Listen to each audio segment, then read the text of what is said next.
Anticipation, the longest 27 years of your life is watching when you hit go live and it keeps saying go live and it's buffering and it's buffering and it's buffering. But anyway, it's Tuesday Night Live, Boogie with the Bull, Dave Woven here with you. Jen, the homeschool mom, is with us, and we have a very special guest with us this evening.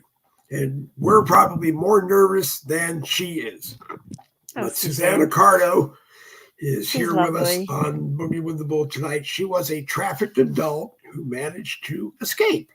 And I'm sure that sounds a lot harder than it is. And she and Jen and I were just going to have a real easy conversation. If you're watching on the Dave Globin profile on Facebook, come into the live chat. You can ask questions. I'll get them onto the screen, and Suzanne and Jen will do their best to answer them. This will go till about 8:15. At about 8:15, we'll give Suzanne a few minutes to wrap up what she talked with Jen about tonight, and then we will be done by 8:30 because unfortunately the studio turns into a pumpkin and the ball ends at 8:30. So I'm going to turn it over to Jen, the homeschool mom Woodruff, and listen, people, you're going to learn a whole lot. Anyway, I'm turning my mic off, and it's all on you, Jen. Thank you. Hi, Suzanne. I'm so happy that we could connect and talk today. And Definitely. wow, I just wanted, okay, it starts out with, can you describe the moments leading up to your capture? What were you doing, and what was the initial sign that things were going wrong? Well, that's the problem. I didn't realize anything was going wrong. The man who had trafficked me, he had groomed me online for about 15 years. Oh, And we dated for about 3 or 4 months. well, And before I realized it, time started passing by. Um, Weeks would go by. Before I knew it, he had me chained and locked up in an RV in his backyard, oh and my God. I was being drugged. Yes. Wow. How did you manage to cope with the fear and the uncertainty during that? Like, were you singing to yourself? Were you shocked? Were you yelling at him? Were there any particular strategies or mental exercises that you did that helped you endure? Well, at the time I really didn't know what was going on at first. Mhm. I mean, I was being given drugs. I mean, I was being shot up. I was being drugged severely. I mean, these are drugs that cause your memory to not know what's going on. Right. Wow. Um, How were you fed? Because I know that's a big thing they do. Well, the Nazis did. I had talked last time with Bonnie Johnson, yeah, amazing woman as well. And amazing. Mhm. yeah, and she was so excited to. We were hoping she could be here today, but bless her heart, I know she's going through stuff too. But I can't get over this. What? Okay, so we were talking about Operation Paperclip and Operation Paperclip, and what the Nazis were doing were mind control. And the first thing they would do was malnourish people. So were you malnourished, or was he eating? What were you eating at all? Oh, of course I was. I got down. I was probably about 140 pounds when I was first Okay. captured, and I probably got down to about 90 pounds when I finally escaped. Wow. Okay, so they say the first thing they do is malnourish. This is how the Nazis did mind control. They would malnourish their people, and then they would give them drugs and heavy metals, especially aluminum. And I think the second thing was, or the third thing was negative talk, negative feedback. Nothing was affirming. Was he very negative to you, your captor? Oh, extremely. Anytime, like if I felt a tolerance to the drugs and I felt it wearing off and I wanted to try to walk out or Hmm. leave, I would be physically beaten. I would be choked. I would be dragged back into the RV. I really didn't realize what was going on until probably about a couple of weeks into it. I was probably there a couple of months, Oh wow. but I noticed there was peepholes inside the RV, and I started to kind of look out of the peepholes, and I noticed that there were basically the men I was being sold to. They were being carpooled to my location. Oh wow. That's Carpool. amazing. Yeah, wow. And then I just can't And believe it. Oh, go and ahead. this happened to me in a small town in East Montgomery County, Texas. Wow. Did you ever think like does anyone notice this RV and people coming and no one's coming out? Were you ever like self-aware that you were there and nobody else knew about this but you? Did you realize that? I I got to realizing it after being in there for so long. I was like, this is not Right? you know, I knew something wasn't right. Um Now the night I escaped, okay, I I had developed a tolerance, and I saw a chance where he had a okay, what he had done is he had put plywood all over the windows. He had nailed the windows shut. He had chains on my door, on the outside of the door, and I noticed that I could hear it dangling one night. And what I did was I ran out. I ran out and I ran to a neighbor's house. The neighbor called the police. Now, the one thing I wanted to make everybody aware of that could possibly save your life or somebody else's life if you're ever in a situation like I was in, if you can help it, report it to multiple sources, not just your local law enforcement. And the Oh, reason that's why good. yes, the reason why I'm saying this is because my traffickers were never arrested. Everything was swept under the rug. A local judge in that county threw me in a hospital, and my trafficking was never brought up again.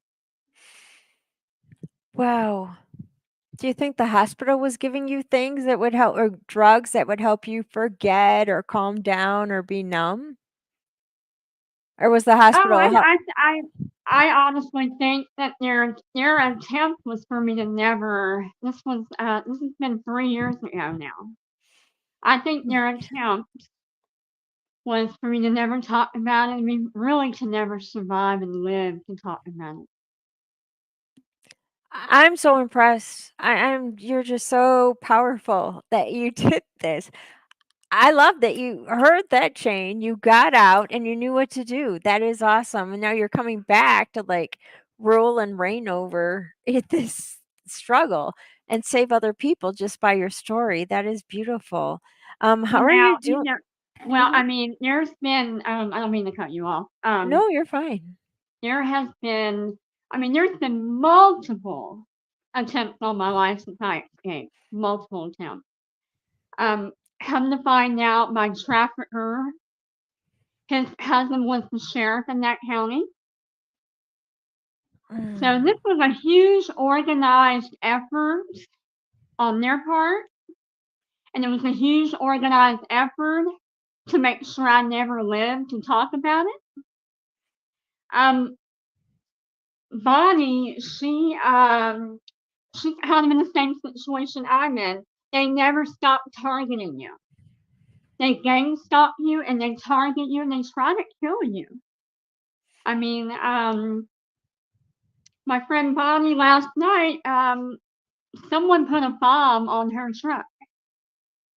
Put a bomb in her truck and tried to assassinate her last night. This is crazy. That's like movie stuff. That I Yeah, believe you. It's yeah. oh, they have no holds. My gosh, they're like uncouth.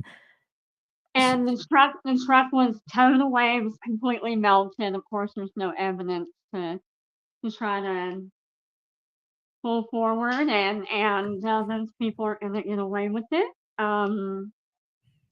I've Anytime I've ever tried to seek medical treatment, this may sound crazy, but I've always gotten more sicker when I left the hospital, if you know what I mean. Right. Um, there's just been a lot of attempts to end my life, and I had decided a while back that I wanted to start a group on Facebook called Modern Day Slavery. The Right. awareness, bringing forward the awareness and the seriousness of trafficking in America. In 1865, slavery was never abolished. We have more slaves today than we ever have in the history of America. That's amazing. I have a friend, another friend that's an air flight attendant. I want to say stewardess, and she says we don't say that anymore. They're called airline attendants. Okay, so she is a stewardess, but anyhow, she said she wanted to see the show. It's Izzy. Dave knows her, and she wanted to see the show so bad. But I think she's actually working. She's actually flying somewhere today. And Mhm. she said that they are trained, that the stewardesses, the pilots, even the TSA, they're all trained to look for these signs, to look for um, a man with a younger person or another person that's obviously not a daughter or a wife or a girlfriend. And so I was really encouraged to hear that at least the airlines know, because I'm thinking once you get these people, they always say, don't let your captor get you into a vehicle, because once you do, they'll take you wherever they want, and you're kind of under their power or whatever. And so I've just, it's terrifying, but I was really encouraged to hear that they do that at the airports, and I can't believe how shocking and uncomfortable it was for you that you went with this person you thought was a friend, kind of dating Mhm. online, and all of a sudden you're just stuck. I'm Yeah, so sorry. I can't. What a jerk. Did you ever, at first, you probably had feelings for the person, and then they turned into a monster. Was that true? pretty much, pretty much. Hmm. Now, praise God, we still have, we have good people who are still carrying badges and do the right thing. I Right. recently heard that my trafficker, he's been arrested. He had tried to break into a woman who was mentally challenged into her home and sexually assault her. Now, had my reports not been swept under the rug, he would have never have been out there to be able to assault that woman. You know, um, it's just and a lot of victims in trafficking, it's people they do know. It's a friend, it's a family, it's a neighbor, and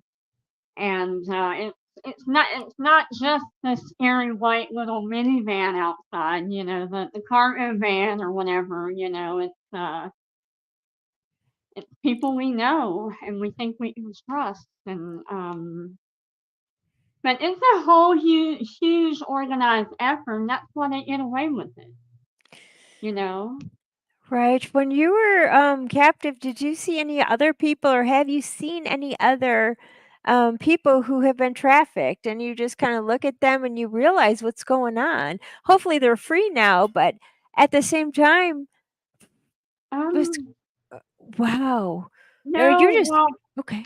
I didn't see any other women being drugged at the location I was at, but I am aware, and I do know that there's been rewards offered, to take my life.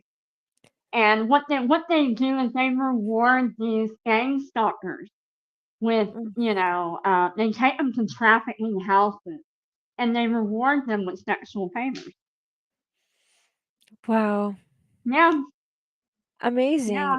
How were you able to integrate back into life? Was it difficult at first?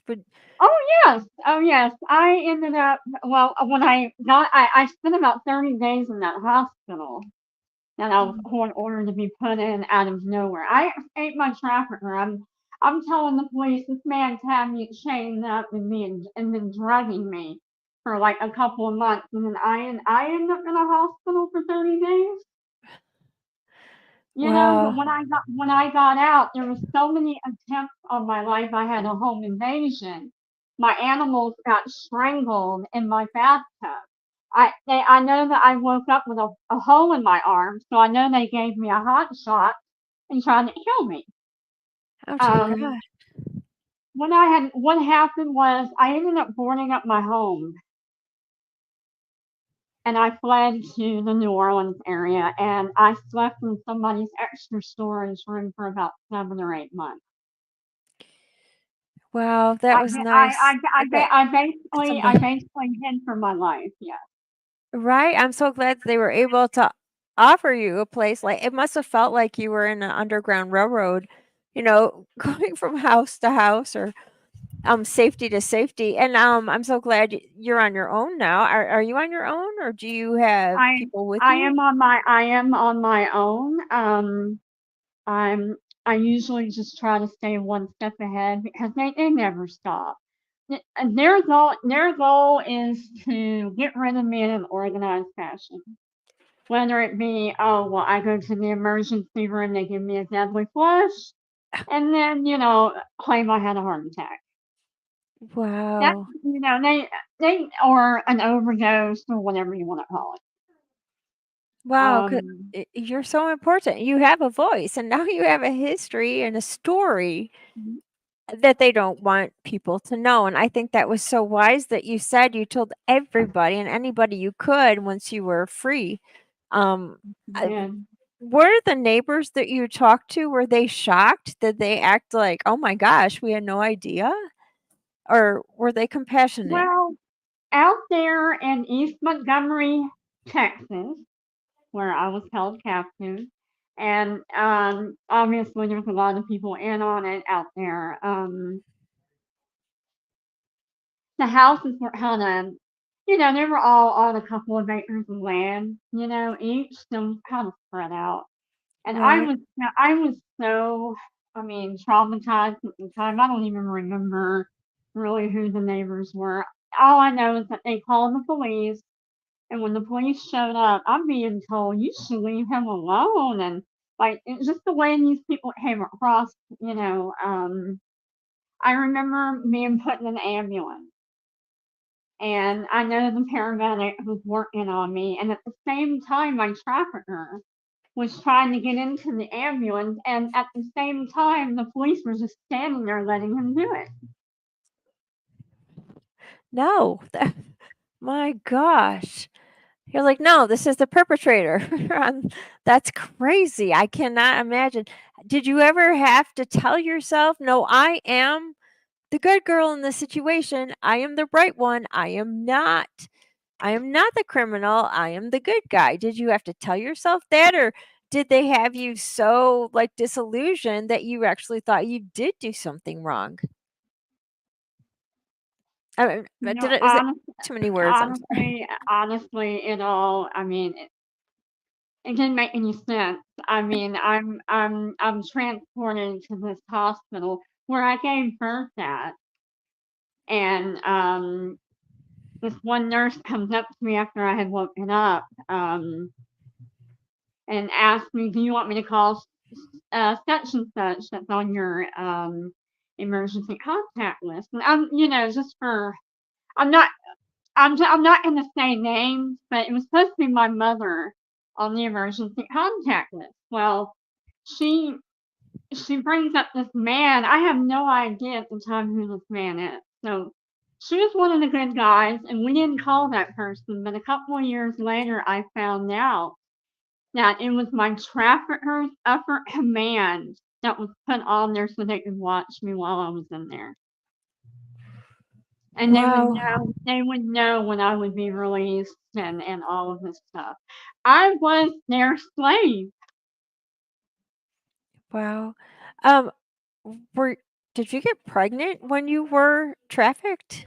No, no, no, Oh, I this did was a not. different. Okay, Luckily, I didn't catch any STDs, no pregnancies.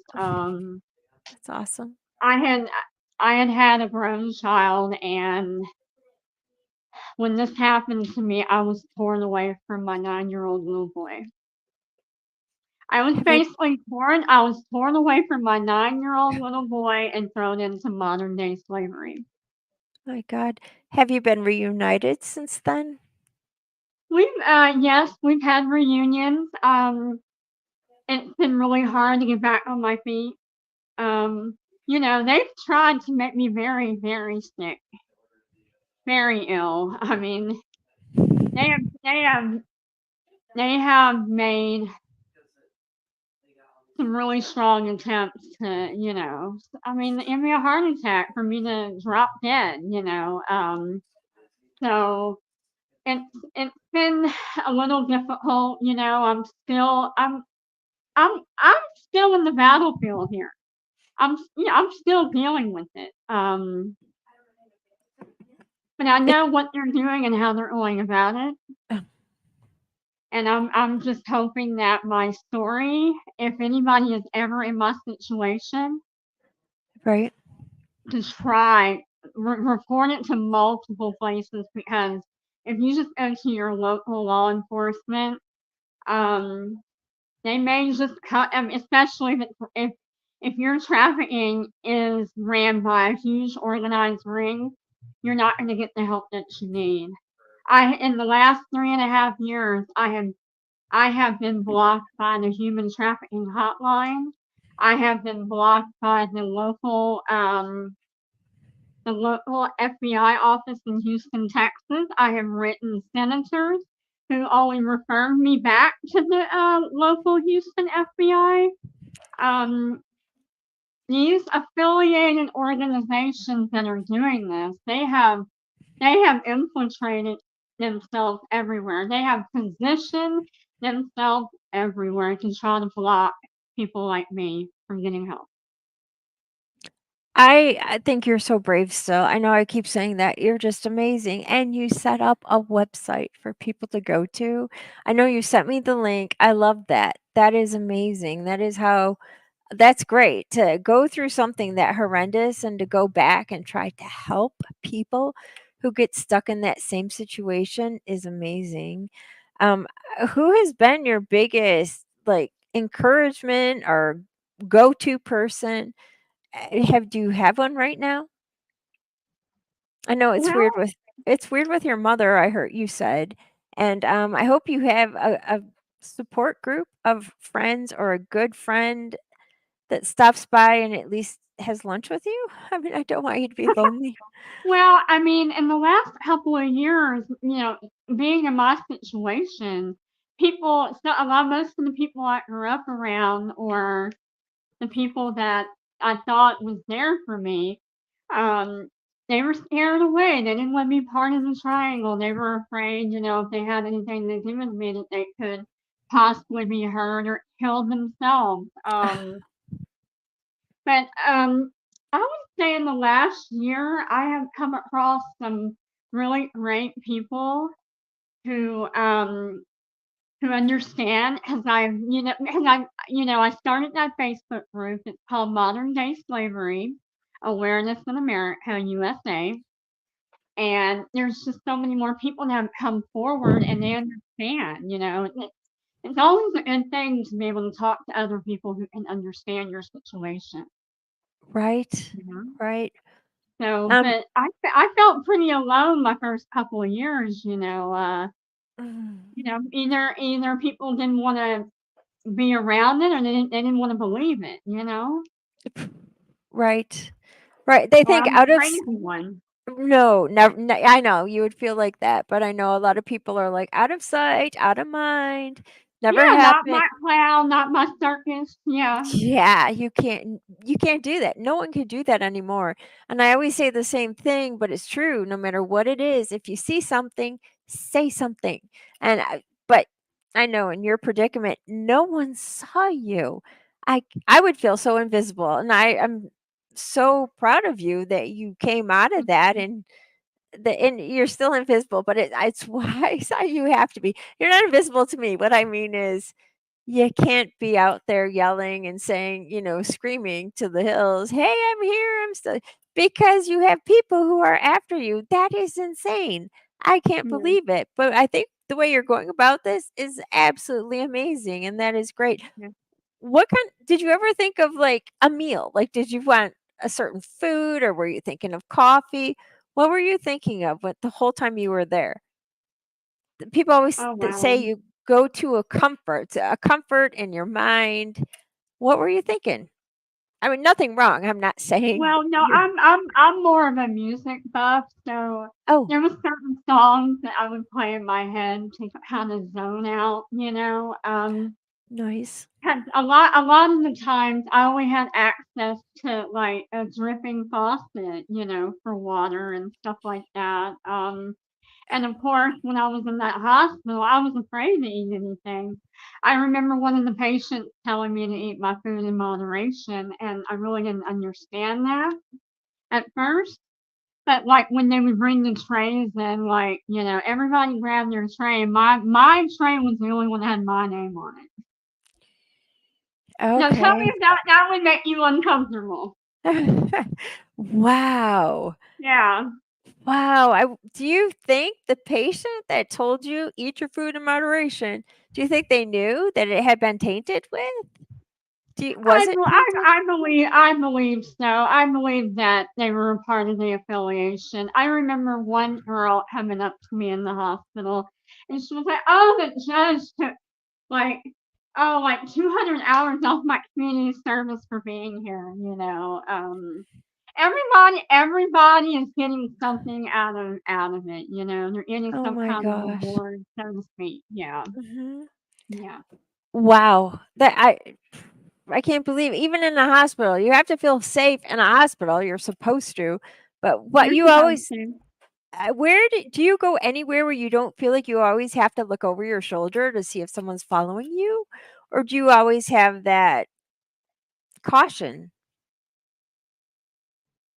Well, I just try to stay away from certain situations that I know that can organize a hit, so to speak. You know, Man, I've learned a lot. I've learned a lot. Now, not everybody believes in Jesus Christ, but he's been a big right. part of this for me. Oh, Prayer, prayer has gotten me out of so many really bad dilemmas. I mean, times where I couldn't even move or get up because I knew I was given something that caused me to have a stroke. So I just prayed my way through it, you know, because I knew going to the hospital, you know, if they knew who I was, if they were able to identify me by my tattoos, or you know, if you're branded with a tattoo, or you're on the organized criminal radar, what they call it, being on the radar, it's just right. not safe. It's not safe to enter a hospital unless you can't stop the bleeding. I was just being honest with everybody. Right. Wow. Amazing. This is none of my business. I just wondered, have you had like family come and visit you, or are Well, you're not isolated anymore, and I don't want you to feel that way. So, well, I'll be honest with you. Now remember, I was 38, almost 39 years old when I was trafficked, and of course, a lot of people think, well, okay, well, most traffic victims are teenage girls being brought here across the border. It's not a border issue. It is not just a border issue. wow. But anyway, now remember, they wanted me dead like 3 years ago, and I've learned a lot. I had an uncle who was 82nd Airborne, and Awesome. his mother was supposed to leave him a few $1 million. You know, just You never know. Laying around. I'm kidding. well, no, Wow. no. My grandmother had lost another son, and it was a settlement Oh, through a car accident. But my point is that I believe I was traded out. I believe I was traded out for the murder of my uncle and my grandmother. wow. You're not gonna get a professional organized hit without paying for it. And I believe I was traded out for that reason. It was all masterminded. I'm not going to say any names, but unfortunately, there were some people in my family that was behind all of this. Oh, that's wicked. Yeah, they were behind this, and basically, I had no idea that my mother married into. I don't know if you would. I don't know if you would call them a cult, but they are definitely a huge organized gang. They're they're very saturated out in Texas. I'm not going to say any names, just for slander reasons or whatever. Even though I'm not lying, Mhm. you know. Because at this point, I'm not afraid of them in general. That's good. If I were to pass away tomorrow, at least I lived a lot longer than they wanted me to. And my children don't think that I just walked off and that I'm crazy and everything. I mean, they don't really know a whole lot, but they know that their mom was made ill, physically ill, you know, and that's why Mama couldn't be there no more at that point in time. So has it been 3 years? They were without you for 3 years? Or I couldn't understand this, or this happened 3 years ago, correct? Well, this happened in 2020. Okay. Oh, bad time. Right when COVID hits. Don't you wonder if that was kind of a cover up or um I don't know. I think it was a shroud. A lot of things came into the United States under, and it was hidden by the COVID thing. And it was no one understood what was going on. We didn't know what COVID was, and dear God. And so that's when it happened. That's when you were mysteriously That's when it gone. happened. That's when it happened. Oh my Um, gosh. Did you get sick at all during the time? These things that happened during COVID, I'm like, did these people think it really was a real illness? Nothing that would kill you, but just the fact that these crimes were done during COVID, I thought, were the perpetrators concerned that they were going to get it? I guess not. But you were not sick at all during this time? well, I think after I fled Texas, I think Right. that's when the COVID thing really started to. We had to go on lockdown and Wow. hunker down and all this stuff, and it probably helped my situation a little bit because I noticed I wasn't being gang stalked as much at the time. So once Mhm. all of that, start once that got, we kind of slowed down with it, it started back up. Um, I'd go outside and my rear view mirrors would be pushed in instead of pushed out. Uh, Um, just certain things. The one thing that can save your life if you're ever in my situation, just know that these affiliated gang stalkers, they try to earn your trust to get close to you. That's how they make you sick, and that's how they make you ill, and that's how they make it look like you died of natural causes.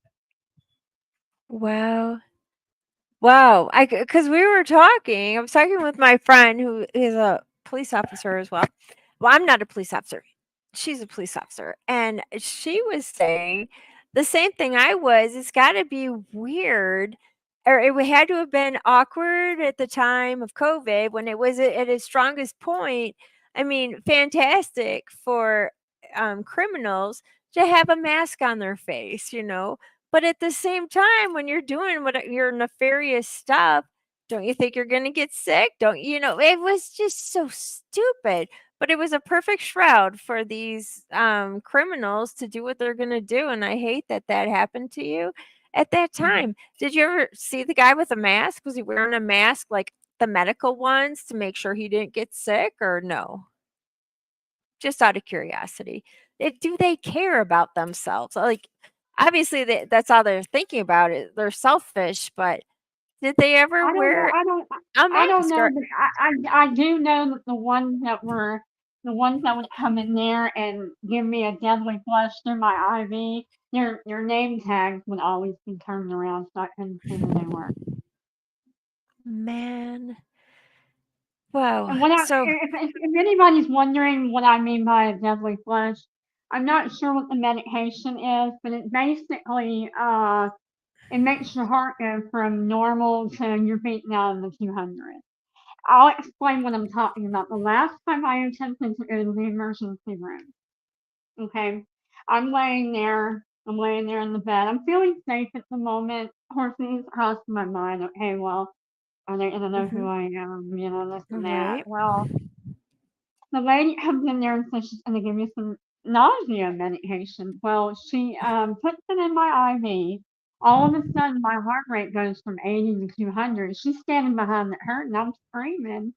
And she goes over and turns the monitor off, the heart monitor completely off, and walks out of the room and ignores me. Oh my god. Yeah. And she was a medical staff Yeah, who did she was that? she was a nurse. Now she wasn't the nurse I had for hours. She came in there like out of nowhere. I'm like, who are you? Oh, I'm helping the main nurse on staff right now. And Mm, anyway, I kind of laid there. You know, it's like my legs are burning, both of my arms are numb. I'm like, okay, Jesus, here we go again. It wasn't the first time I felt that. So I prayed my way out of there. I prayed my way out of there. I got home and had some blood pressure medication on hand, took it, and just prayed myself through the night. You know, what else can you do? that's awesome. I love your faith. That's beautiful. He was definitely with you. My gosh. I know people Yeah. say, well, then why didn't you just stop the whole thing? Because Suzanne was building a story. And I love that because now you can share it with us. And Yeah, it's my testimony, and I believe God is using me as a vessel. I mean, oh, right. there's no other reason for me to be alive right now. Exactly. Oh my gosh. And one of the last part of my questions is how can you use this lesson? And I hate that word because I'm like, they didn't do anything wrong. Why is it called a lesson? But I get it. How can you use this as a learning experience? And you did. And I love that you have a website and that you have a voice. And this is amazing. Have you been able to help any other people that you know recently, like personally? I don't want to know their names, of course, but have people come to you? Have women or children come to you and said, Yeah, "You made it." I yeah. Oh, that's great. Yeah, What I've had multiple people come to me. Now, I can't recommend, okay, when you go here or you go there, because oh, there's been absolutely no real help for me here in America. None. mm, Absolutely none. Now, what I can do is I can tell you what I've been through, right. and I can give you what I can basically tell you what you should not do if you want to try to survive. That's all I What is can that? do. Do tell us, what should people not do? Because I feel like they should be biting and screaming and fighting, but that's probably just gonna get them in trouble. What should Well, they I not mean, do? like I said, first off, if you're ever in a trafficking situation, don't just call one local law enforcement. You want to contact multiple sources. Oh, that's good. You want multiple people to know what's going on with you, because their first goal is to shut you up, to Mm, hide it, to make sure you never talk again. Um, and like I said, there's affiliated people out there in the field, out there in the medical field, in the police department that will make sure that you never talk again. I mean, honestly, I'd hate to think about how many people have passed away by the hands of organized crime. I mean, we know that there's been a lot of people assassinated and taken out because of what they know. I mean, these people have tried to take me out from day one, so I don't really, I don't, that point, that's what I've been asked that, well, why are you saying all these things? Aren't you worried that somebody's going to try to kill you? They've already tried to kill me. They've already tried to kill me multiple times. So why would I sit here and not try to at least provide information to save somebody else's life? Right. Why would I That's not? awesome. That is awesome. Have you heard from Bonnie lately? I mean, I know this happened last night. I didn't hear I read the details real quick on your wall, but hearing you say it is terrifying. The truck blew up. What in the world? Is she okay? Is she She's okay. She oh she good? made it out okay. I think she has a few bumps and bruises. I'm not sure of her location, which I Oh, think that's that's a good okay. thing. Right? Nobody needs to know where she is right now. Yeah. Can you hear me? Well, yeah, I just think you're amazing women. This is fantastic. Is the audio okay, Dave? Yeah, the audio was fine. Bonnie that contacted me this morning the same that she told Susan that Okay. evidently there was some kind of an incident. Her son's F-150 blew up. There was a fire. Bonnie was not injured in the fire. She was out of the vehicle. I don't know where she is, and as we just said, I wouldn't want to give any hint to anyone where she is, but from what I understand, she's safe where she is. She just wasn't able to join us this evening, and we will have her back as often as we can. We'll bring Suzanne back as often as we can. There are some other people that have mentioned similar stories, so it's one of those things where the opportunity to get Suzanne on came up so quick, jumped on it. We did what we do best. We Right. put it together. We got you going. We made sure Suzanne was comfortable in coming on, and then sort of off and on today, a lot of people have come on or contacted me and said, let's bring me on. So the best thing to do for anyone who is watching and is interested and would like to have an opportunity to come on and talk about your story. Even you, Jerry Gaines, who is doing it in the live chat as we speak. Jerry says that he was drugged and many times they almost killed him. So be aware of what they're doing. Is again his best advice. But we will bring Jerry on. There was another person who was talking to me just before we went live. Unfortunately, it's her birthday and she is not available to be on with us tonight, but we'll bring her on, and if Susan's available, we'll bring Susan back, and maybe we'll do this on Tuesday night for a while. And it needs people need to be aware of this. Yeah. We're like, oh, Yeah. slavery, that they want reparations for what? I never owned a slave. Yeah. No, it's not what you think. Yeah. It is So again- an industry. So again, anybody who is watching, take this on Facebook and put it in, send it to your friends on Messenger if you want to do that. If you have friends that will be okay with you, put it on their profile. I have probably 200 friends a day that just send everything and post it on my profile. So if you're one of those, just take it and put it on your profile. Take it and share it all over Facebook where you can.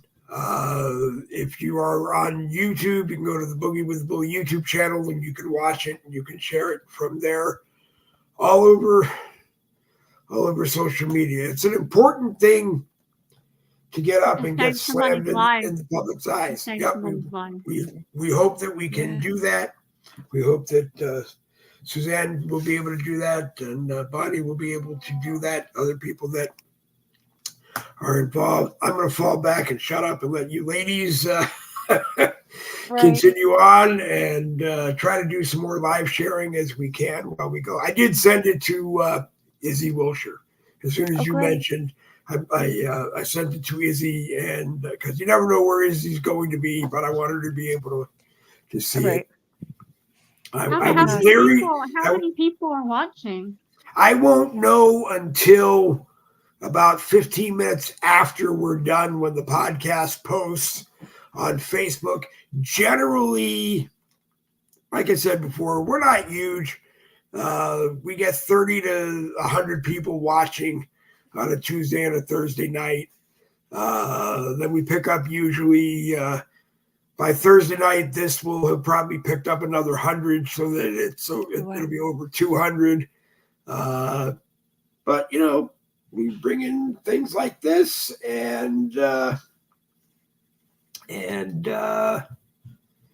It's good. People are, we may gain more views. Keith Pribble has two questions that he would like to get asked. So Keith, if you type them into the live chat, I will Yes, highlight them and we will get them answered for you. I don't see the live chat. You're yeah, not seeing I the don't, live chat. I don't either. I think it's just Yeah, on your side. Maybe? I wanted to know if anybody had any questions because I mean, there's to be honest with you, I only put intent in everything I've been through. I can't I can't be here for 10 hours to go into everything. No. I know. I I wanted to talk to appreciate. you about, I'm sorry. Go ahead. I wanted Go to ahead. ask Suzanne about the scariest places. Well, they're not scary. You don't think they're scary till it happens, but the whole online thing is terrifying to me. You don't know who you're talking to. Nobody is who they say they are. And you go into these chat rooms and you think you're making friends. But is that how you met your captor? Through a chat room? Well, it was when I was in my 20s. I came across him on a dating site. I was young and bored and being stupid, and he just I didn't. He was very persistent, and he was persistent for 15 years on that thing. Oh my But gosh. now how he got involved with my family and ended up being my trafficker. I mean, I don't know. There's a That's lot of creepy. unanswered questions, but he did contact me one time after I escaped on the phone, and if I ever come back on, there's some recordings I can possibly play on here for y'all. But Oh, wow. he got really angry, left me a message talking about it was for the blood money. I've got him on recording telling me that. Oh my gosh. Yes, I do. I have him on recording. I can't play it right now because Right. it's on the No. phone that I'm using. But another reason that was validated about the hospital being involved in in my demise and trying to get rid of me is he told me, so while you was in the hospital, was there an RN there? Or no, not an RN, but a nurse practitioner who was very more nice to you than everybody else. Because people were mean to me in there. I mean, they knocked my water out of my hand and be like, "Why ain't you dead yet, woman? I want to go home." Like I was holding up these people. I was an inconvenience for them. You Oh know. my god. Yes. But he told me, was there a nurse? Was there an NP that when you call a nurse practitioner who was Mhm. actually nice to you in there with long dreads. I mean, he described her to a T, and I said, "Yeah, how do you know that?" And he looked at me. Well, he said because I told her to be. Like Oh. he was up there in some kind of he had a higher rank in the gang and was able to command her, I guess, to be a little nicer to me while I was in there. I know, That's it sounds too crazy, don't close. That's it? creepy. That is too Um, close. And you're supposed to yeah. like have a nice feeling and say, "Oh, thank you for that." No. Oh my god. Oh yeah, just thanks for having her be nice to me while I'm being given high doses of antibiotics and depressant medications to cause me to go into cardiac arrest. I appreciate that. Right. Yeah. Oh my gosh. Everything you I'm so happy you have Jesus. My god. That it's insane. Now a lot of people who have joined my Facebook group, are not religious, and that's their personal business. I don't Right. really try to throw that on people, but that the Lord was my savior in all of this, and He's still my That's beautiful. savior in all of this. Yes. That is so beautiful. Yeah, I could not do anything like this alone by myself. That's crazy. You need strong backing, and I'm so glad you found that. Are you able to comfortably go to church, or do you have someone who goes with you? I'll be honest with you. I don't really do the church thing anymore because church. Right. I mean, even the devil has front row seats at church. I mean, Right. I listen to the sermons that of my choosing, who I'm comfortable with. I get together with ladies on Thursday nights on Zoom, and I Mhm. just go where I'm comfortable. Nice. Right. Yeah. Wow, it's amazing. But I'm just glad you're not alone because after what you've been through, that is the last thing you need to feel is like, did you ever feel guilty? Did he make you feel guilty like this was your fault or your doing? Um, I think that's the one thing that I was saved from. I never felt like I was a bad mother, or I never felt guilty because I knew it wasn't my fault what happened. I just knew it Awesome. wasn't my fault. Well, I I used mean, to waitress. Oh, go ahead. no, no, go ahead.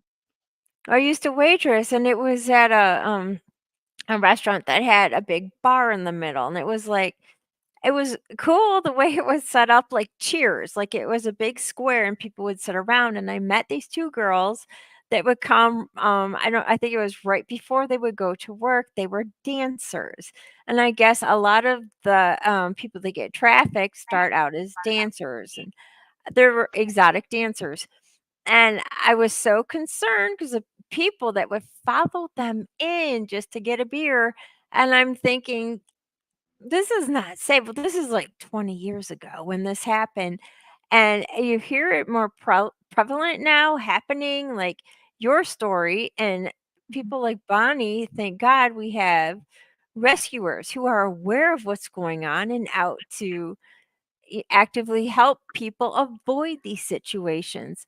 But Yeah, I remember those 2 girls that were dancers, and I was, what, 20 years ago, I was, Pro barely 19? I don't know, but anyhow, I mean, I'll be 50 this year, but when I think of 20 years ago, I'm like, "Oh my gosh, the things I saw, why did they let me?" I mean, why were they allowing me to work at this restaurant? I mean, I wasn't a dancer, but I remember seeing people who fell into these categories that would be trafficked, and that's terrifying that it's such a prevalent thing now, and it's good that you said, not just because of open borders. There's a whole ring, a whole I think it's like a business out there that these people are using, and Bonnie takes it to the next level, and she says, "Oh, the children that are missing, they're not just missing for trafficking, they're using them for their blood," and it's yeah, terrifying. mhm. Go ahead, sorry. Yeah, for their, I mean, I I believe that there are children being born in America right now with no birth certificate, and they're being sold, of course, for the trafficking of their organs and for the cults to use as satanic symbols to be given to Satan, and it's awful. I mean, it's absolutely awful. Right. See, nobody was looking for me. Nobody was looking for me because my family was in on it. I mean, it was just, oh, she walked off with her boyfriend. She's just, you know, nobody was looking for me. But that's how I mean, that's where it's come to. And then you have all of those children. I think one is over 400,000 children in America that are missing. God, you're right. Uh, Someone has to come up with something. I can't It's, like, stupid. It's so obvious. Every time I go to Walmart, there's that wall with the missing people and the pictures on the wall, the missing children, the missing mothers, and you see a missing mother with a child, and you're like, "Oh, I hope that's or a father and a child, and I'm thinking, "Oh, I hope that's okay." Maybe they were getting out of a bad situation, and my cop friend is like, "We can only hope that that's the situation," because a lot of the times they're taken as a mother-child pair into these rings, and it's terrifying. Did you hear of any, situations like that where they took 2 sisters or a mother and a child? Or a father and a do the dads get involved in this? I had a lady contact me, and of course there wasn't a whole lot I could do for her, but Mhm. just tell her the do's and the don'ts. But she believed that her ex-husband was trafficking her children, Mm. and she lost custody of them. And I think her ex was a police officer, and he had connections. And when these people in higher power get involved, there's not a whole lot you can do. I mean, I was put in that hospital by the local judge in East Montgomery County, Texas. I ain't saying no name, but I was put there and being told, "Well, your mother threw you in there." My mother didn't throw me in there. She told me herself she didn't throw me in there. I was literally ordered into that hospital the night I escaped. My gosh. Every report I ever made, every report, even the home invasion where they attempted to me, I had woken up at 3 o'clock in the morning. There was three Mexican guys in my bedroom. One of them put a rag over my face. I believe it had chloroform on it. Chloroform, chloroform, whatever that drug is that will cause you to pass out. I woke up 3 days later. 3 days later, my animals were strangled in my bathtub. Oh All of god. my all of my reports got swept under the rug. Their excuse was, "Well, we couldn't get a hold of you. We couldn't get a hold of you." I lived at the same place for the longest time. I had the same phone number for the longest time. The detect Listen, it never left the local sheriff's detective's office. It never even saw it never saw a DA's office. And it never will. Wow, do you think the best thing to do in this situation, now that you're free, thank God, um, that you could hire a personal, detective or attorney or someone personal who can research this and bring people to accountability. Because if you can't go to the local, police departments and sheriffs because they're all entangled in the same crime, what do you do? It crossed my mind. I called a couple of law firms like about a year ago, and they basically told me I didn't have nothing a leg to stand on. But No. it really and truly, it wouldn't be about the money. But I do feel like that by them ignoring my criminal reports, which I took pictures of them. When after I had written them out, I asked the officer, "Can I have a copy of the report?" And I'm not allowed to do that. I don't know if that's protocol or not. But there's no such thing as protocol for me. Oh, Not wow. for me. But I did take pictures of it, and I thought about could I sue the police department for what do you call it? Not for the criminal part, but just for Dereliction of duty? basically, and really and truly, it wouldn't be about the money. It would be about the point I would be trying to bring across, that I was a traffic victim, and it all got swept under the rug, and I was, I didn't matter to them. I didn't Right. matter. That would be my point. But I would need a lawyer pro bono. I'm definitely. Exactly. It's been hard to work being made so ill and having some complications from it. But yeah, the money part, yeah, it would have to be a pro bono lawyer. And a lot of people don't, like I said, they don't want to be part of that triangle. Mm, even Even a even even a lawyer. even a good guy on the good side. Oh my gosh. Yeah, I mean, and I don't blame them. But hey, if anybody knows of anyone that would be interested in taking that on, I mean, I'm all for it. So That's awesome. yeah. That's great. The last question, it's just a weird question just about humanity. Um, was there any signs of humanity while you were in captivity? Like, did the captor have a birthday or say happy birthday to you? Or was there a pet? Was there a cat or a dog that, like, came they know stuff. I love animals. I just think they know stuff, and they come up to you and they just love you because they know that something is not right. Was there any signs of that where you were? Like either for you ministering to you, or did the guy that was there, did he ever get a cold? Did he ever sneeze? Were you like, God bless you? How weird was it? It was, I mean, that ma it was like his whole personality changed once he got me up in that RV. I mean, things were just really weird. I mean, he would peel stuff off of the walls and like make shapes out of them and leave. He would have the whole bathroom door was like nailed shut. I know that there was more victims in there before me. There was like other women's clothing on the side of the bed in the RV that had blood on it, syringes everywhere. When I was in that hospital and I realized, okay, this is going on, and they made my uncle ill and they killed my grandmother, and I was traded out into the trafficking ring to pay for their demise. I got really angry. I was in that hospital screaming at the cameras.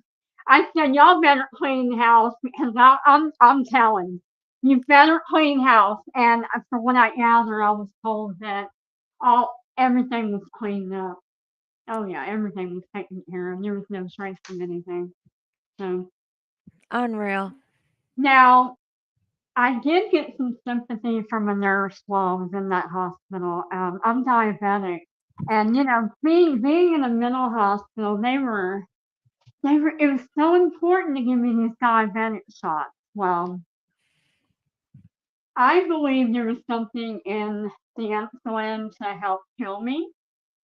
Ugh. To I'm gonna be honest with y'all. Now the capsules they were giving me for a supposed bladder infection for a whole month, I was taking it and flushing it down the toilet.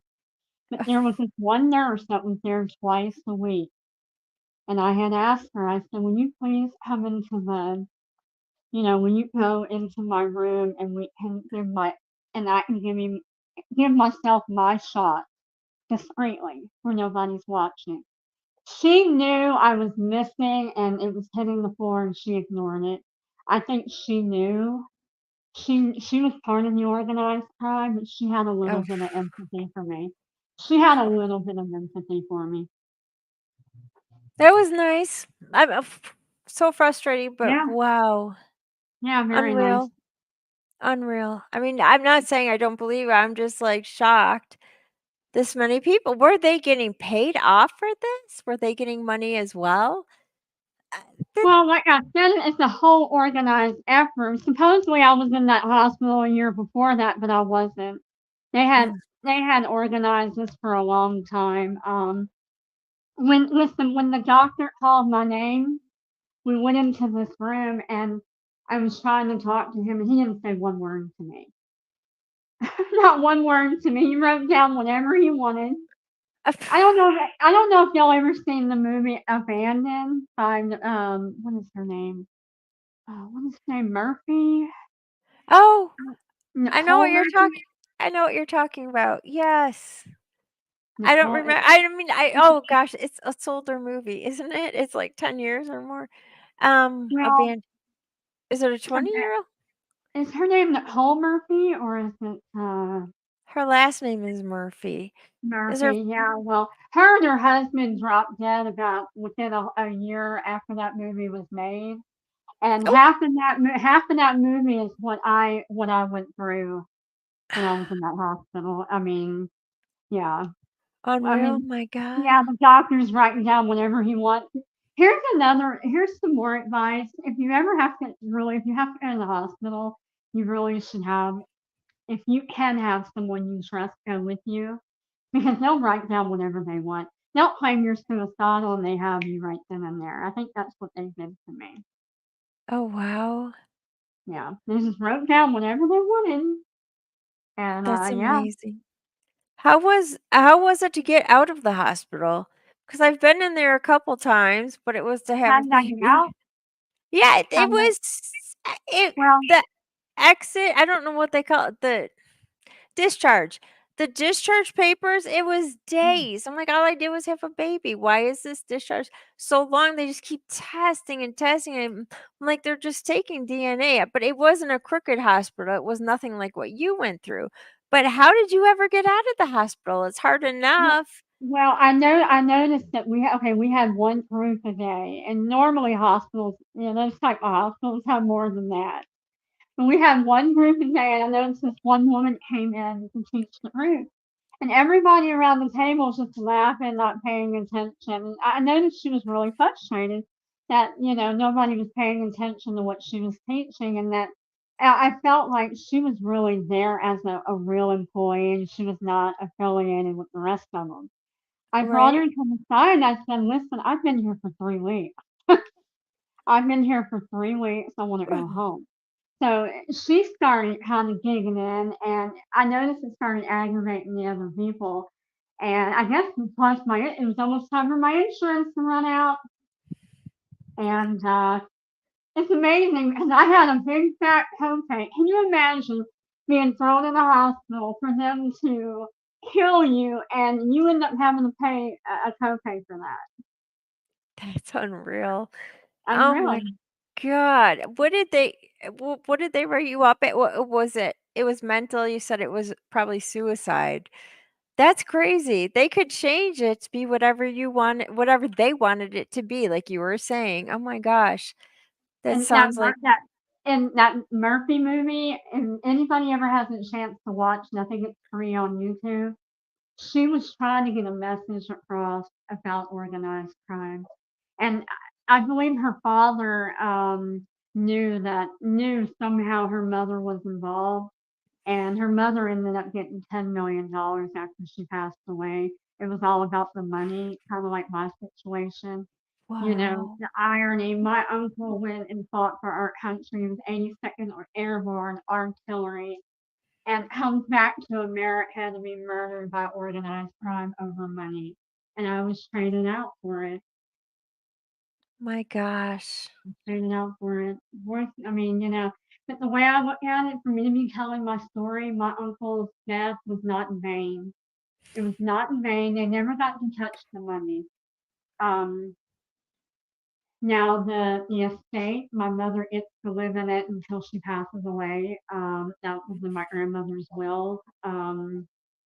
So a lot of the game players in this, I believe my mother was manipulated, and she's still being manipulated in order for them to live in a home in an $800,000 house that's being paid for by the state. My mother needs to be alive. So I know I don't have any concerns about anyone doing anything to my mother if they need her. It's terrible because it's all about greed, but they can't touch the money. The Right. money the money pays for the estate, it pays all the bills, even mows the lawn, but they can't touch the money. And when my mother passes away, it all gets donated.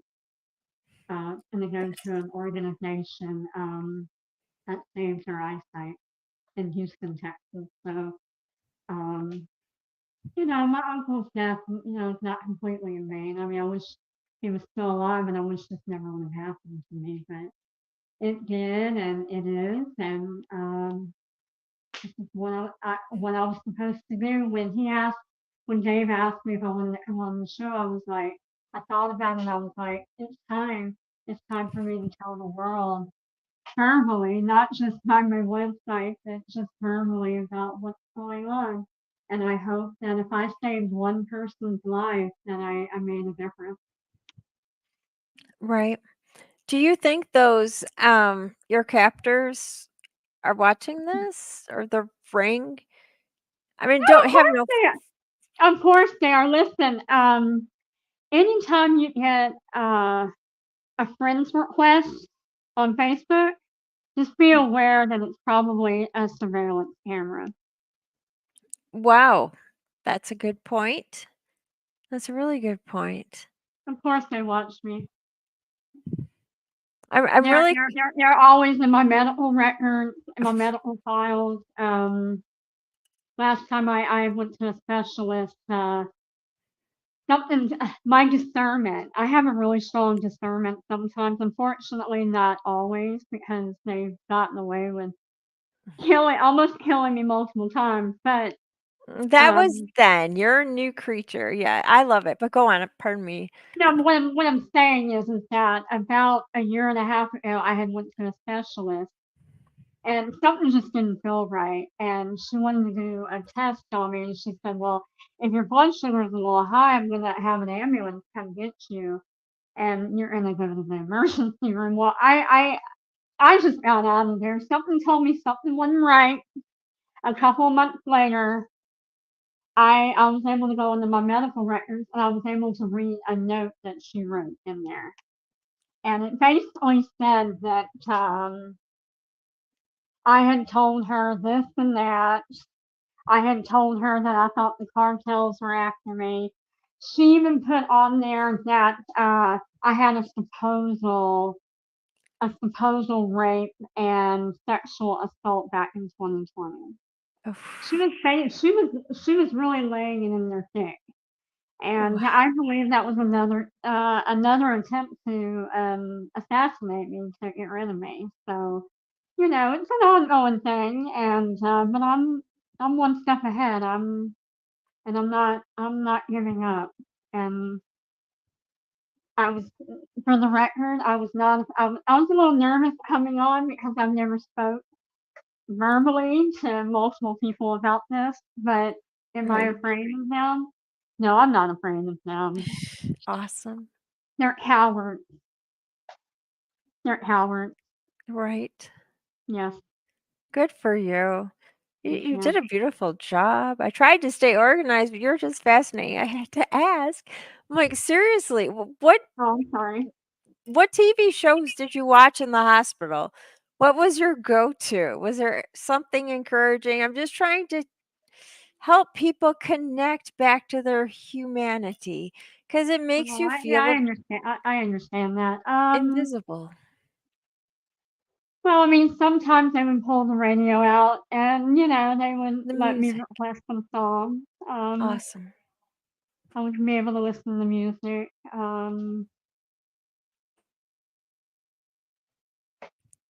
Now the TV part, that was a whole other ball game. They would always have the Dallas Cowboys playing. Okay, this is in Houston, Texas.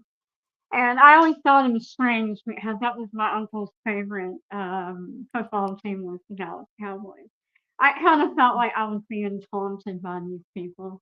Oh, I was hoping it was a comfort thing, but No, no, I'm it was sorry. No, sick. there was really and truly. I mean, there was really nothing comforting about being in there. you know, Right.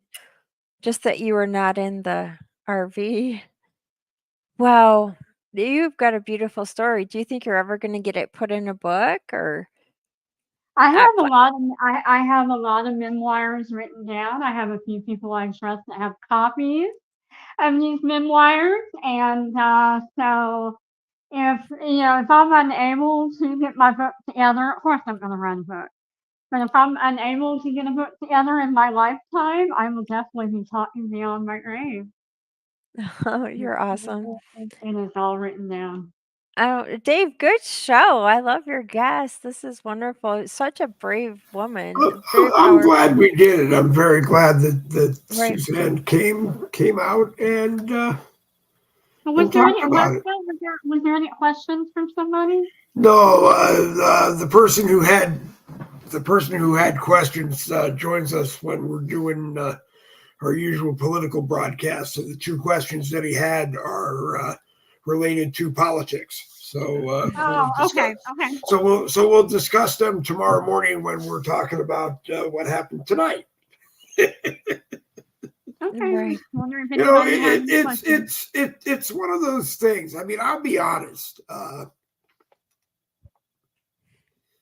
You know, a lot of people on Facebook that do these broadcast things probably wait until 35 seconds before they turn the mic on and they just start talking. And sometimes that's what we do, and we have really good broadcasts. And sometimes, like tonight, I will get a hold of Jen and say, hey, I've got Suzanne, and she was a trafficked adult, and she escaped, and now she's helping people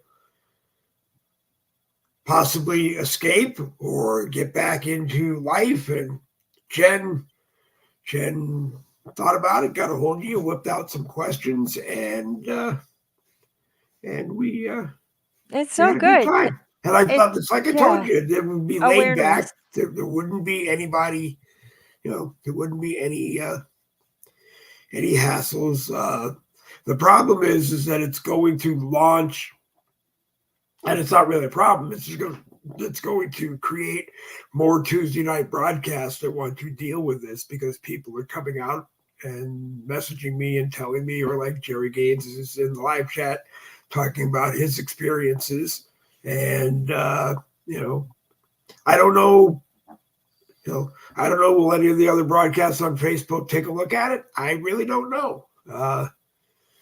Sometimes we, like I said, we'll grab something that's different than everybody else and kind of see where it goes. Tomorrow when Dan Bongino calls me and says that Jen now works for him, or Steve Bannon calls me and says Jen works for me now, you can't use her. I'll be crushed if my friend JJ McCartney comes back and calls me and says that he watched this broadcast tonight and now he wants Jen back. Yeah, that he wants Jen back. But that's sweet. I'm not going anywhere. I'm a mom. I'm staying here. It's important to get the information out. Yeah, awareness. And we don't always follow the established quote unquote protocols the way that we do it. I like to just get people together and have a conversation. And you've answered a lot. You've said a lot. Mm-hmm. I heard you say earlier that you don't have 10 hours to sit and do this, but you know what? You might have to find those 10 hours now. Poor thing. I don't have a problem with that. If like I said, if my story can save somebody's life, then I did what I was supposed to do in my life. Yep. And Bonnie's great for that too. I've known Bonnie for, I can't even remember how long I have known Bonnie on Facebook, and just a great person. And she spoke very highly of you.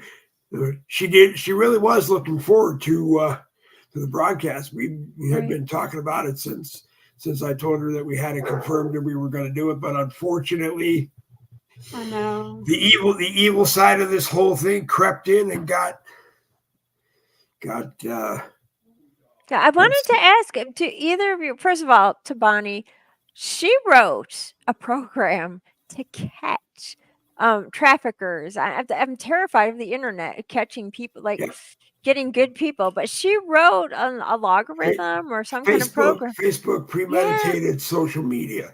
And what Facebook told me it does originally, and it turned out to be a bogus lie, is that they created it to decide what they would put on Facebook once Facebook was up and running. According to Bonnie, it's exactly the opposite. It hunts through Facebook. It's a trap. I love it. And it looks for bad people. And regardless of what people want to understand, there are some very bad areas of Facebook. You won't see them. You might stumble into one every once in a while, but you won't see them because they don't want you to know that they're here. And they're on, and it's not just Facebook. They're probably on every other social media network too, with their dark corner. And I don't they could be your stepfathers, yeah. They what? They could be your stepfather as well. They could be. Yep, they could be. Wow. They could be. And this is why when we were talking earlier, I have a friend list a friend request list that generally has maybe 1,000 or more people on it. And I very rarely go through it and actually accept friends out of my paranoia that I don't know who I'm going to end up talking to one time. Fortunately, the people that are in our groups all turn out to be wonderful people. Every once in a while, you get a bad apple and you just deal with them. But, and if I could, I'd spend all my time on Facebook every day, downstairs in messenger group chats, talking to people because I'm a chatter. I love to talk to people. I love to hear what people think about stuff. So it's scary. Yeah. It's scary how they took this thing called social media and told us how great it was going to be. And then, excuse my English, Suzanne and Jen, bent us over the table and used it against us to fit in with their agenda. Right.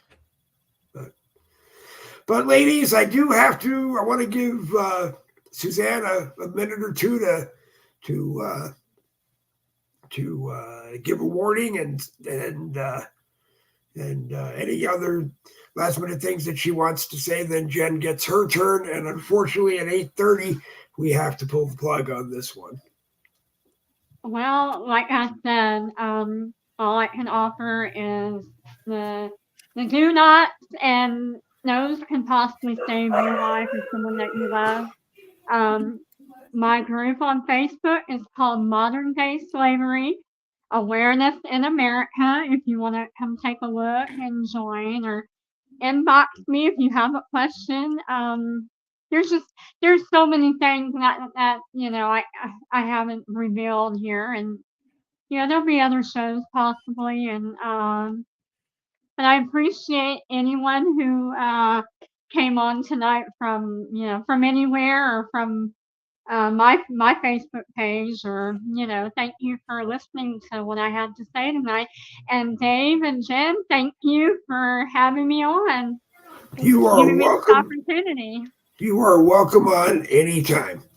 Anytime you want to come on, you are welcome to do it. And all right, so Jen, you want a minute or two?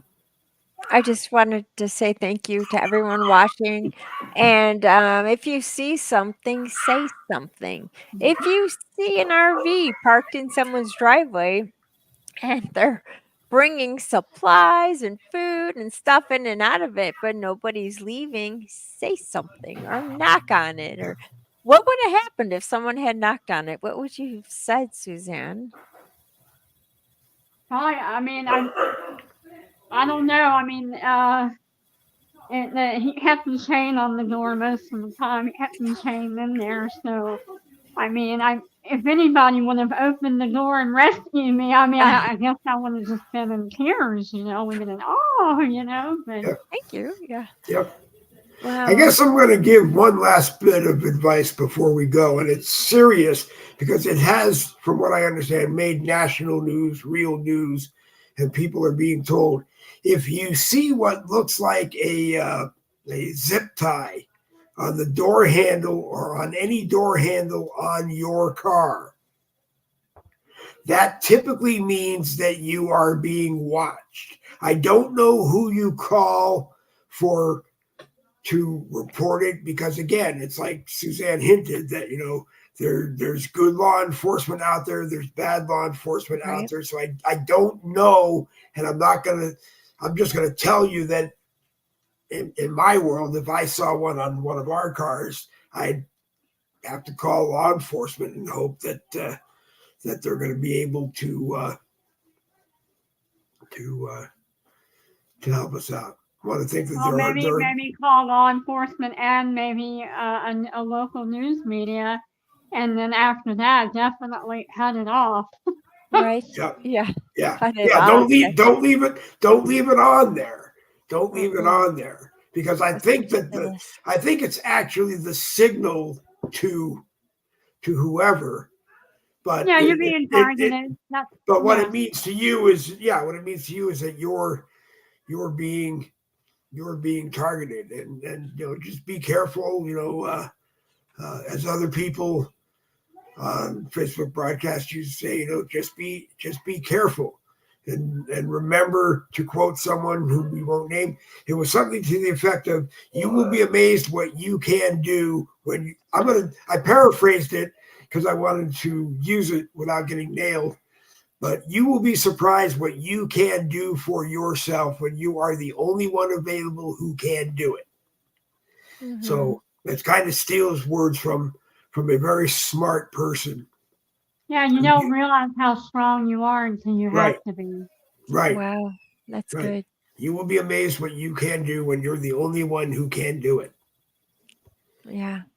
And on that Awesome. note, ladies, Thank you. I'm going to do what I affectionately call the parachute. And it's Thank not you. anything mean, Jen. I mean, Ah. Susan, it's just, it started out when I first started doing broadcasts. If I got mad at someone, I just told them that their parachute went off and I hit a button and walked them off. In radio, we always had a sound effect or something that told people that, you were no longer part of the broadcast. Howard Stern used to have a sound. It sounded like walk the plank, like a pirate saying walk the plank, and then you hear a splash, and that meant that he hung up on you. You were no longer live on his broadcast. But no, so I kind of call it a joke at the end of the broadcast. It's time to ignite the parachutes. Get your So, parachute. Well, it was nice meeting you, Suzanne. Thank you so much for coming. Thank you. And I will talk to you. I'll probably message you sometime tomorrow, Suzanne, and go over anything else that there might be. And the next time we put one together, if you're interested in being on the panel, we will bring you in, and I appreciate it. Yeah. All right. Good night, y'all. Thank you. All right.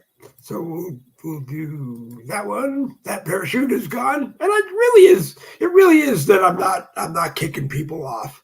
It's really nice how you say that. It's really nice. Randy Rhodes, when we do morning caffeines, he'll lean over until I think he falls out of his chair and he can't see him that's anymore. funny. You really And then you're like, hope you had a parachute. Yeah.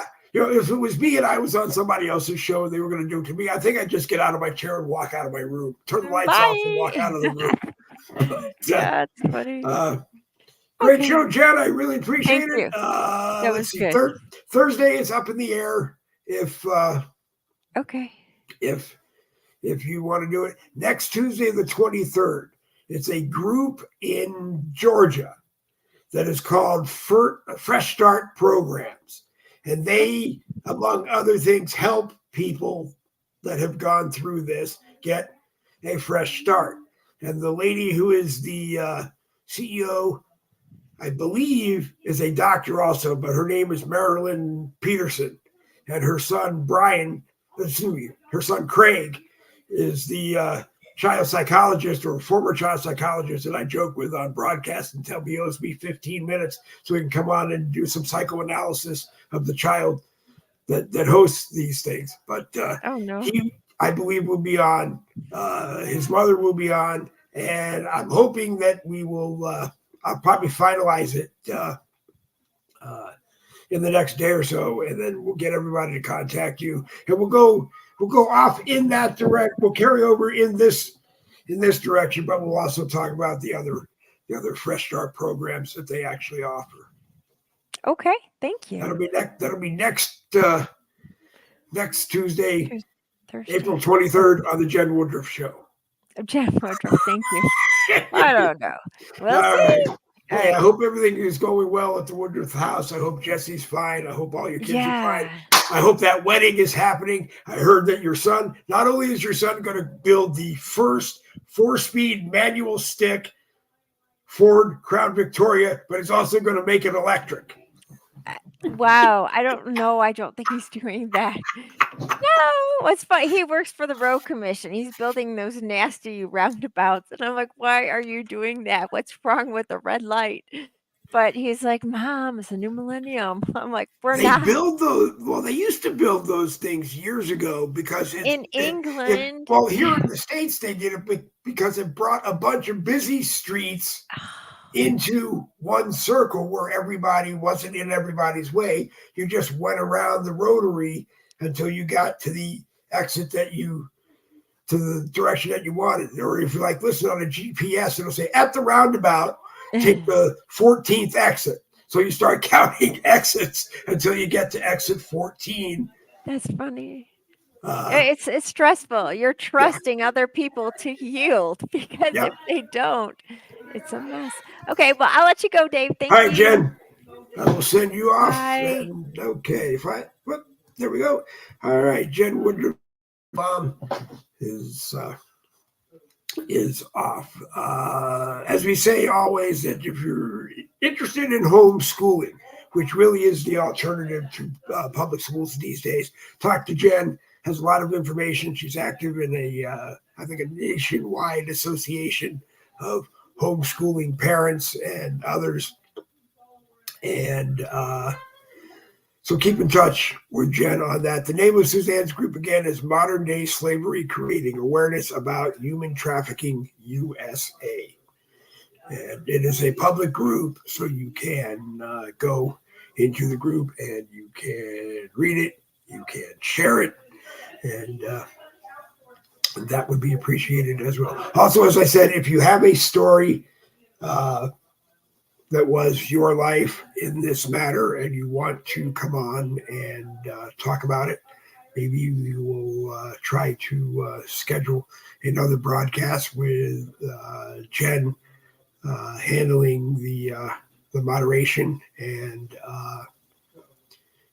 more people have a chance to share their opportunities. This is what we created Boogie with the Bull to be with. Tomorrow morning at 10 a.m., Boogie with the Bull. Wednesday morning caffeine will be our typical morning caffeinated political and non-political broadcast. And you are more than welcome to watch me. And again, it's on the Dave Golden profile here on Facebook and over on the Boogie with the Bull YouTube channel. It is live there as well. Thursday night, like I said, 7 p.m., we probably call it an open discussions broadcast. Everybody come and talk about whatever it is you want to talk about. If you're in the live chat, tell us a topic you want us to discuss, and we will. And if you're in the live chat and the opportunities are right, we might bring you on the broadcast and let you share some time on the panel talking your areas of interest. Anyway, this is the time that I say you have been watching Boogie with the Bull Tuesday Night Live, a copyrighted presentation of the No Budget Broadcasting Company. The views expressed, I'm going to do this tonight because I know that YouTube has tendency to get upset with things that we say that don't agree with them and Google, and Facebook gets upset sometimes. So I'm going to tell you once again, you've been watching Boogie with the Bull Tuesday Night Live, a copyrighted presentation of the No Budget Broadcasting Company. The views expressed on this broadcast were those of the people taking part both on camera and in the live chat. Equal time is given to responsible parties who have opposing views. All you have to do is contact me on Facebook Messenger and tell me you have an opposing view. Tell me what view you oppose, and we will talk about it. And the only requirement is that I will bring you on only if I can bring on the same person who spoke whatever it was you disagreed with. And you'll each get an equal amount of time to present your own views, and then that's about all we can do. We don't profess we know everything. We don't profess we know anything. Yep. Robin, it's like I said, some people are camera shy and they don't want to be on camera during an interview. So we had said to Susan that she could be in a black box with her voice going. And when we went to do the test this afternoon to make sure we could get her connected to the camera or get her connected to the studio, there was a picture. Sometimes a picture, even if it's not, a face on camera, sometimes a picture is just as nice than looking at a black box with a cameo painting. Anyway, everybody, I hope you learned something and take something away from the program. Anyway, it is time to call it a night. Like I said, Boogie with the Bull, Wednesday morning caffeine, 10 a.m. Randy Rhodes and I. If you want to be on that broadcast, there are camera slots available. If you want to be on that broadcast, you have until about 9 a.m. tomorrow morning to message me on Messenger and let me know who you are, what you are, how much time you think you're going to need for whatever it is you want to talk about. And if you do that, I will let you know whether or not we can squeeze you into the program. Tomorrow, it's an open discussions broadcast. That means Randy might read news from Google or Apple or wherever he gets it, and we may discuss some of that. We'll talk about Randy's non-political activities on Facebook, All Roads Lead to Home Genealogy Services, the broadcast that he does on the road to Dixie and Studio 6, which are in a rotation schedule Sunday nights at 7 p.m. Also, make sure Monday, Tuesday, Wednesday, Thursday, and Friday, Monday through Friday at 11 a.m., you catch Bill Muckler on the Bill Muckler Show, on Bill's profile and in the Bill Muckler Show group. There may not be a Wednesday, Thursday, and Friday broadcast because Bill has visitors and he wasn't sure if he was going to be able to do the broadcast over the next 3 days. Anyway, that's it. I'm 8 minutes overtime, so double V's for victory. This Boogie with the Bull broadcast is going to come to an